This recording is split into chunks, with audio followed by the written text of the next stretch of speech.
Syracuse game. What was the game plan going into that? So obviously Syracuse, I believe, you can correct me if I'm wrong, I think they were a finalist the year before, right? And they got, like I said, 3 or 4 NBA players, Sherman Douglas, Coleman.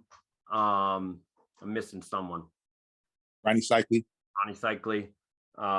What was it like? So obviously now this is kind of the true, you got Little Rhode Island, big time Syracuse here. What was the game plan going into that, and what was the confidence level? It was basically the same, and Penders really reiterated the same thing. Just go out and play our basketball. Don't worry about who they are, what they are, because I think he understood with our team that we didn't care who we were playing against. Mm-hmm. We really felt that we can play with anybody and we could beat anybody, and he fed into that, and he constantly pushed that narrative throughout the whole year. It doesn't make a difference who we're playing against. We're that good, and we can play with anybody. So for me personally, because I knew Derrick personally, Coleman, we had played numerous summers in the record league in New York against each other and with each other. So I knew him personally. I knew his game personally. We knew each other personally. So there was no fear. There was no intimidation. We didn't look at it going into the game that if we beat them, it was going to be an upset, because our mindset was we're supposed to beat them. We're that good. And we took that mentality into the game. Well, I was going to ask you about Coleman. So I guess, since you're a good friend with him, because I was looking at some of that footage and it looked like, I would say, I know he probably didn't want to foul out, but based on that game, I think he was kind of tired of you. You did work against him. What worked? What clicked that game for you? You had 23 points, 6 rebounds. You were kind of the reason he, one of the main reasons he fouled out. But what was special about that performance? Honestly, it was because I knew that if we lost to him and I had a bad game, that he was going to talk so much junk to me.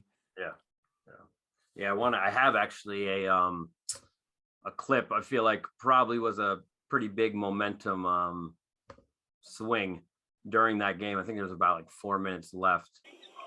Seal up Cycli with a little double team collapsing, so Thompson takes it and it's blocked by Green. Great defensive play underneath. What was so great about that play? He was guarding Cycli and came over to help. Now Green seems a little tired. There's the Green. They got it. And Derrick, I could tell there he was feeling himself there. I think it started setting in. But that block. I know if they make that bucket, they're up by 1. Instead, you go back down, they're up by 4. But they had a shot at the end. That was in and out at the end, and it was close. It was a close shot. It wasn't as if it was just a air ball or something like that. It was a close shot. Yeah. But our reaction when we got in the locker room, and it's the weirdest thing, there was no celebration. There was no jumping around. There was no yelling, screaming. Penders came in and said, we got work to do. We got Duke next. Yeah. We got to prepare for Duke. That was it.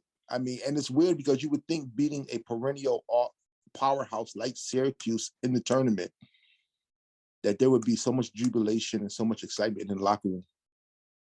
Our locker room was a normal locker room because we really felt like we were supposed to win. As weird as that sounds, we really felt like we were supposed to win that game. Well, and it means so for us. No, go ahead. For us, it was another day. It was just another day. We beat another team, and that's how we honestly looked at it. Yeah, well, it makes sense. You guys you won the game. You guys were that good. And especially that Syracuse game. Like I said, I think at almost every position you guys dominated. Absolutely dominated.